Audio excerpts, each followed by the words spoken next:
रामपुर के लालसा पंचायत में धर्मांतरण का मामला आया सामने। लोगों की शिकायत पर पुलिस ने 3 लोगों को लिया हिरासत में। मुख्यमंत्री के समक्ष मामले को उठाएगा विश्व हिंदू परिषद। नालागढ़ का एक परिवार डर के साए में जीने को मजबूर। बरसात के चलते मकान को हुआ नुकसान। मकान के लगभग 6 कमरे बिल्कुल खत्म। कभी भी हो सकता है बड़ा हादसा। स्कूलों में 9वीं से 12वीं की कक्षाएं जारी। सप्ताह के पहले 3 दिन बच्चों की संख्या रही 50% से अधिक। अंतिम के 3 दिन 9वीं और 11वीं की कक्षाएं जारी। कोविड प्रोटोकॉल के अनुसार सिटिंग प्लान किया गया है तैयार। और 18 से 24 अक्टूबर को मिस्र में होने जा रही है किक बॉक्सिंग वर्ल्ड चैंपियनशिप। प्रतियोगिता में सोलन के आमिर साहिल करेंगे देश का प्रतिनिधित्व। विभिन्न देशों के 25 खिलाड़ी लेंगे भाग। नमस्कार, आप देख रहे हैं HP 24x7। मैं हूं जनीशा। हिमाचल प्रदेश के शिमला जिला के रामपुर उपमंडल के लालसा पंचायत में ईसाई मशीनरियों द्वारा धर्मांतरण करने का मामला सामने आया है। लोगों की शिकायत पर पुलिस ने प्रचार सामग्री और नकदी के साथ 3 लोगों को हिरासत में लिया है। विश्व हिंदू परिषद का पुलिस पर आरोप है कि पर्याप्त साक्ष्य उपलब्ध कराने के बाद भी पुलिस उदासीनता बरत रही है। विश्व हिंदू परिषद के प्रांत संगठन मंत्री नीरज दनोरिया ने कहा कि इस मामले को मुख्यमंत्री से भी उठाएंगे।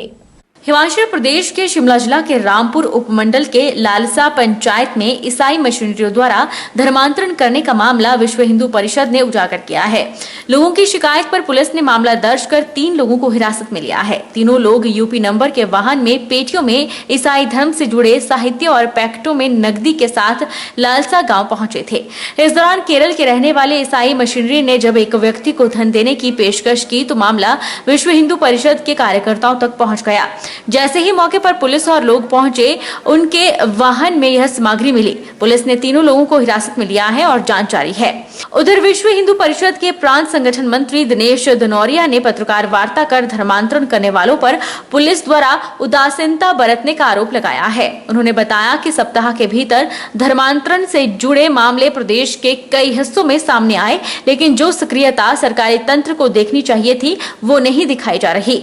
उन्होंने बताया कि पुलिस को चाहिए कि इन संदिग्ध लोगों की पूरी छानबीन हो और कहां-कहां इन्होंने धर्मांतरण किया है, कब से कर रहे हैं। उन्होंने कहा विश्व हिंदू परिषद ने हिमाचल को धर्मांतरण मुक्त बनाने का संकल्प लिया है, चाहे वह ईसाई हो या फिर लव जिहाद। सोची समझी साजिश के तहत लव जिहाद के मामले भी बढ़ते जा रहे हैं। इस मामले में भी पुलिस प्रशासन को जो डायरी प्राप्त हुई है जिसमें पूरे रिकॉर्ड्स हैं, पूरे लिंक लिखे हुए हैं, तो पुलिस प्रशासन को इसकी जांच करनी चाहिए कि हिमाचल प्रदेश में इस रैकेट के द्वारा कितने लोगों का धर्मांतरण किया जा चुका है। यह विषय धर्मांतरण का है। यह विषय हिमाचल प्रदेश सरकार ने 2019 के मानसून सत्र में धर्म स्वतंत्र विधेयक कानून लागू करके छल से, बल से, कपट से अगर कोई व्यक्ति हिंदू समाज के व्यक्ति धर्मांतरण करता है तो वह 5 साल से लेकर के 7 साल तक को जेल जाएगा। यह प्रावधान होने के बावजूद भी हिमाचल प्रदेश की पुलिस या रामपुर पुलिस ने यह कार्रवाई नहीं की। यह पुलिस प्रशासन को चाहिए कि वह इस पर कार्रवाई करे, अन्यथा विश्व हिंदू परिषद इस विषय पर आंदोलन करेगा और विश्व हिंदू परिषद विषय के लिए आवश्यकता पड़ने पर मुख्यमंत्री महोदय से भी मिलेगा। तो पैसे के पैकेट निकले हैं ना, हाँ, ये किस मतलब के लिए? तो अभी मैंने बोला ना, मेरा बहन इंग्लैंड में है, कजन सिस्टर इंग्लैंड में है, उनको मालूम है मैं टूर जाता है। अभी लॉकडाउन के कारण काफी लोग परेशान में है, तो मेरा कजन सिस्टर ने बोला जिनको हेल्प चाहिए आप उनको हेल्प। नहीं तो वो किताबें भी बाइबल की ना 200-300 किताबें निकली है, तो वो क्यों है साथ में? वो तो मैं डिस्ट्रीब्यूट करता है मेरा देखो, काफी बाइबल और डिस्ट्रीब्यूट करता है क्योंकि बाइबल परमेश्वर का वचन है। परमेश्वर ने हमको प्रेम किया, यीशु मसीह हमारे पापों के लिए सूली पर मरा, तीसरा दिन जी उठा। स्वर्ग जाने के पहले प्रभु यीशु मसीह ने कहा सारे जगत में जाकर खुशखबरी बताओ। 295A में हमने रजिस्ट्रेशन करी है, तो उसमें जो 3 आदमी है वो पुलिस हिरासत में है और उन्हें जो है पेश करने के लिए ले जाया गया है। तो अपने कोर्ट में पेश करने के लिए भी पुलिस द्वारा ले जाया गया है। तो उनका कुछ आरोप है कि जो कदम उठाए जाने चाहिए उस तरह नहीं है उठाए गए, तो पुलिस क्या इस दिशा में काम आगे बढ़ा रही है किस तरह? एज पर लॉ ठीक है, जो पुलिस का वर्क रहता है वो पुलिस अपना काम कर रही है। ठीक है, अभी तो FIR लॉन्च हुई है। ठीक है, विद इन 24 आवर्स जो है अक्यूजर को जो है कोर्ट में पेश करना होता है। बाकी इन्वेस्टिगेशन कैरी ऑन है। जो इन्वेस्टिगेशन में जैसा जैसा पाया जाएगा तो वैसी कार्रवाई अमल में लाई जाएगी। अगर सेक्शन अगर और कोई जोड़ने की बात होगी तो अगर वो लगती होगी तो ऑब्वियसली जो उसको ऐड कर दिया जाएगा। हिमाचल एग्रो इंडस्ट्री कॉर्पोरेशन ने किसानों की आर्थिकी सुधारने और उन्हें आत्मनिर्भर बनाने के लिए कमर कस ली है। प्रदेश के विभिन्न हिस्सों में जाकर किसानों से फीडबैक लिया जा रहा है। कॉर्पोरेशन के प्रबंध निदेशक JM पठानिया ने बताया कि किसानों को प्रशिक्षण से लेकर के नवीनतम औजार और दवाइयां घर द्वार पर उपलब्ध करने का जल्द प्रयास किया जाएगा।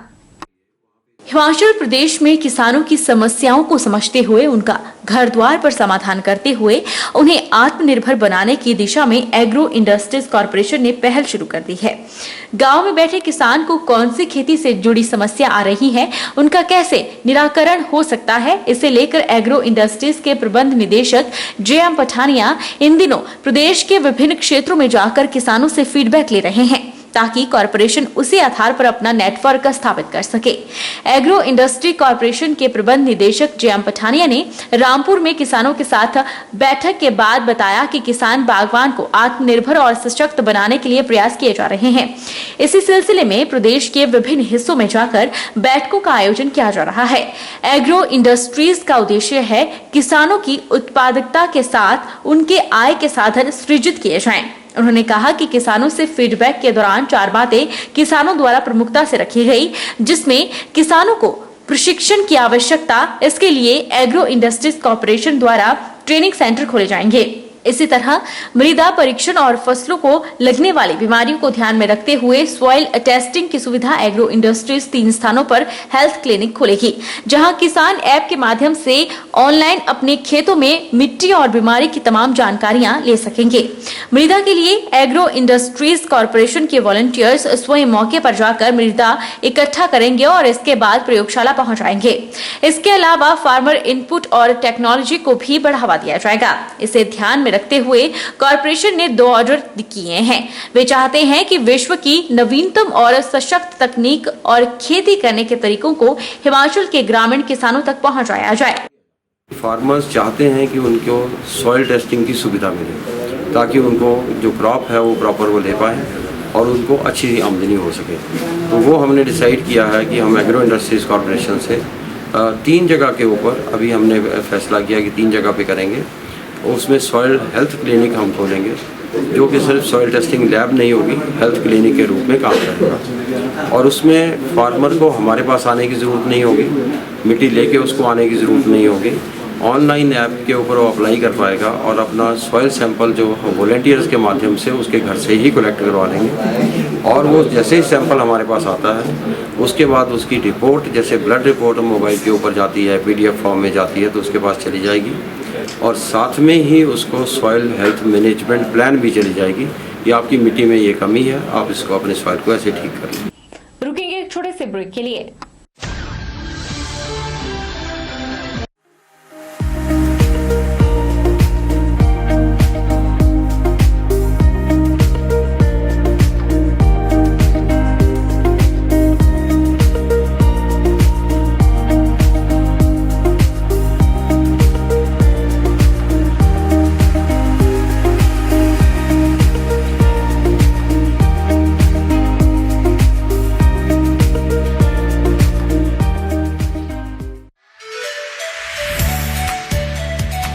Abhilashi Group of Institution, where you can get admission in 2021 and 22 for BTech in Civil, Mechanical, Electrical and Computer Science Engineering, Diploma in Civil, Mechanical, Electrical Engineering, B Pharmacy, BSc Nursing, PB BSc Nursing, A&M, GNM, B.Ed, DLEd, MSc in Physics, Chemistry, Botany.